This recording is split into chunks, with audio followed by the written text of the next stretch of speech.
পড়ছিলাম প্রণয়ের গুনগুন, কলমে মুন্নি আক্তার প্রিয়া। পর্ব সংখ্যা ২৪। প্রণয় আবার দাঁত তুলেছে কোপ দেওয়ার জন্য। সেই মুহূর্তে বিপ্লব দৌড়ে এসে পেছন থেকে প্রণয়কে চাপটে ধরল। মাসুদও এলো তখন। অনেক ধস্তাধস্তি করে ওর হাত থেকে দাঁড়টা নিয়ে মাটিতে ফেলে দিয়েছে।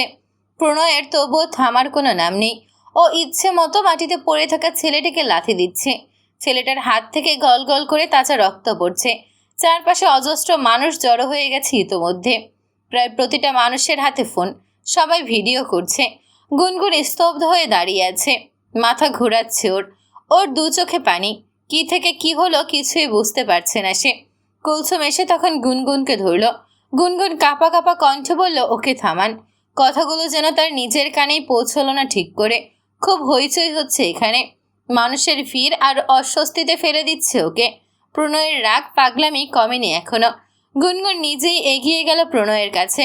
বিপ্লব ওর মাছুদের সাথে সেও প্রণয়ের হাত ধরে টানছে আর মারতে নিষেধ করছে। ডাব নিয়ে আসার সময় যখনই দেখেছে ছেলেটা গুনগুনকে স্পর্শ করেছে, তখনই ডাব রেখে প্রণয় দাঁড়িয়ে দৌড়ে এসেছে। এত সহজে তার রাগ কমবে না। সে উন্মাদের মতো বলছে, আমাকে তোমরা ছাড়ো। ওর হাত শরীর থেকে আলাদা করতে না পারলে আমি শান্তি পাবো না। এই বাস্টার্ড আমার বউয়ের গায়ে হাত দিয়েছে।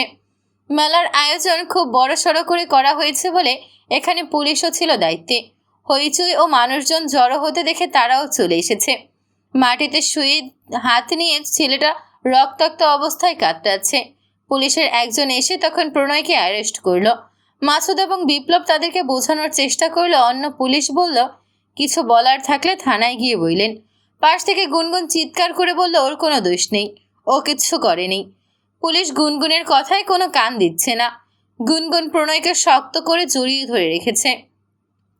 একজন পুলিশ প্রণয়কে টেনে নিয়ে যেতে পারছে না। অবশেষে পরাস্ত হয়ে বিপ্লবকে বলল, ওনাকে বলেন আমাদের কাজে কোনো বাধা না দিতে। বিপ্লব গুনগুনকে শান্ত করে বলল, আমি দেখছি বিষয়টা গুনগুন, প্রণয়ের কিছু হবে না, তুমি ছাড়ো এখন ওকে। গুনগুনের চোখে পানি ও রাগ। সে কিছুতেই প্রণয়কে ছাড়বে না। সে আরও জোরে চিৎকার করে বলল, না, আমার প্রণয় কিছু করে নাই। আপনি ওদেরকে বলেন আমার প্রণয়কে ছেড়ে দিতে। যা করার ওই জানোয়ার করেছে, আমাকে বাজেভাবে টাচ করেছে। আমার প্রণয় কিছু করে নাই, কিচ্ছু না। উপস্থিত অনেকে তখন প্রণয়ের পক্ষ নিয়ে বলতে লাগলো, দেশে আইন যখন নাই তখন নিজের বিচার নিজেরই করা লাগে। আপনারা কি হয়েছে তা না শুনে আগেই একজনকে তো অ্যারেস্ট করতে পারেন না। পুলিশ কোনোভাবেই সামনে আগাতে পারছিল না। প্রণয় তখন জোর করে গুনগুনকে নিজের থেকে ছাড়িয়ে নিয়ে বলল, তুমি কোনো চিন্তা করো না, আমি ফিরে আসব।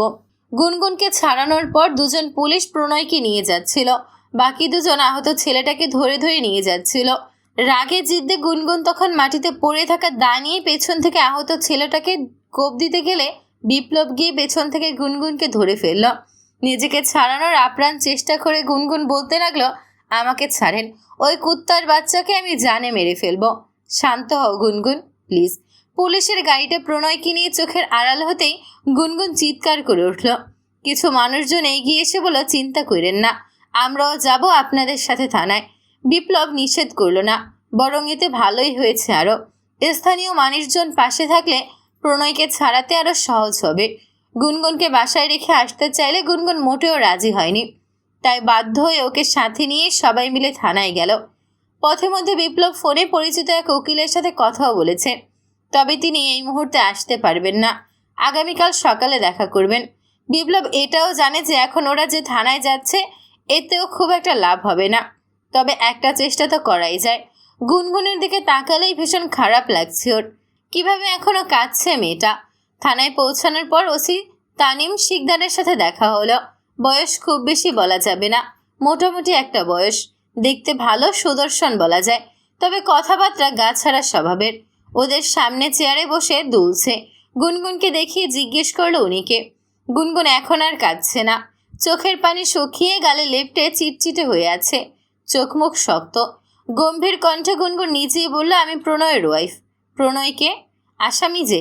গুনগুন প্রতিবাদী কণ্ঠ বলল, আসামি না, সে আমার স্বামী।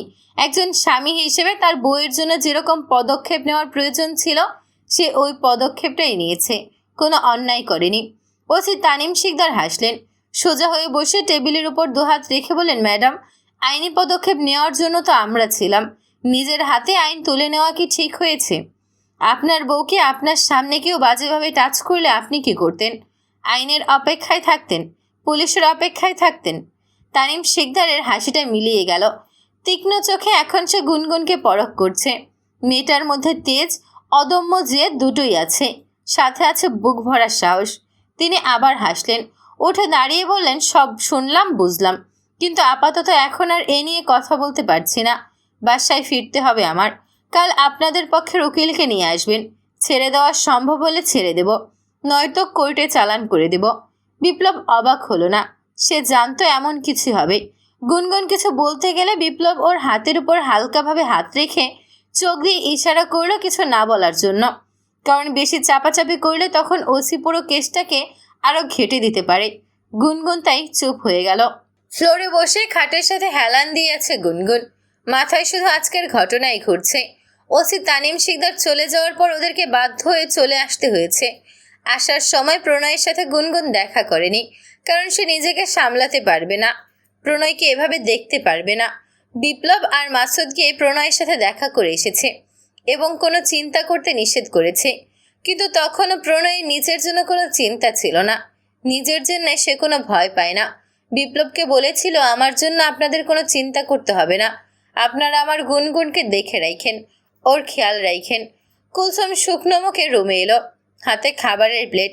নিঃশব্দে গুনগুনের পাশে বসলো। কয়েক সেকেন্ড নীরবতা দুজনের মধ্যে বিরাজ রইল।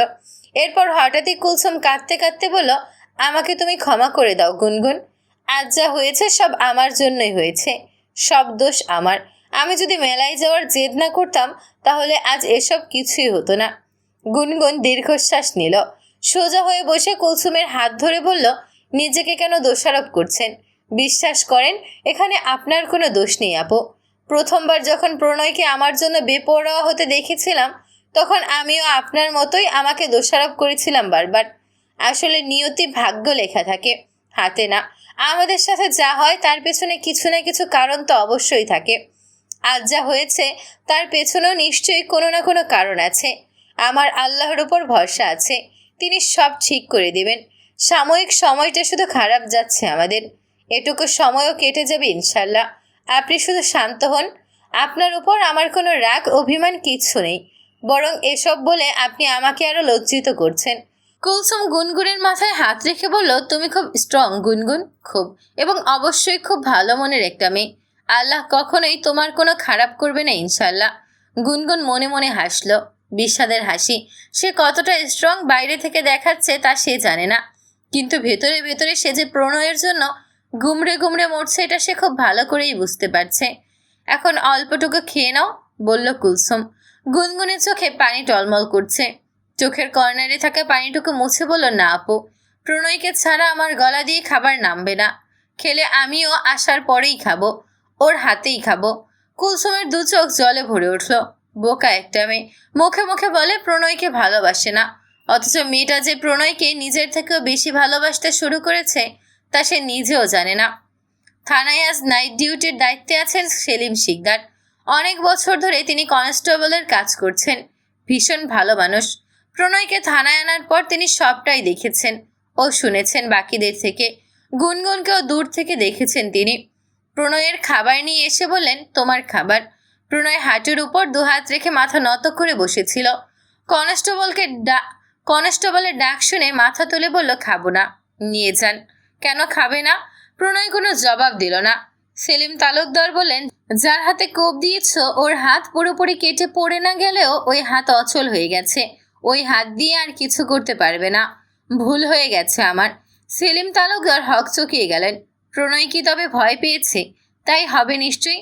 তখন হয়তো রাগ কন্ট্রোল করতে পারেনি, আর এখন মাথা ঠান্ডা হওয়ার পর নিজের ভুলটা বুঝতে পেরেছে। কিন্তু এখন আর ভুল বুঝেই বা কী লাভ?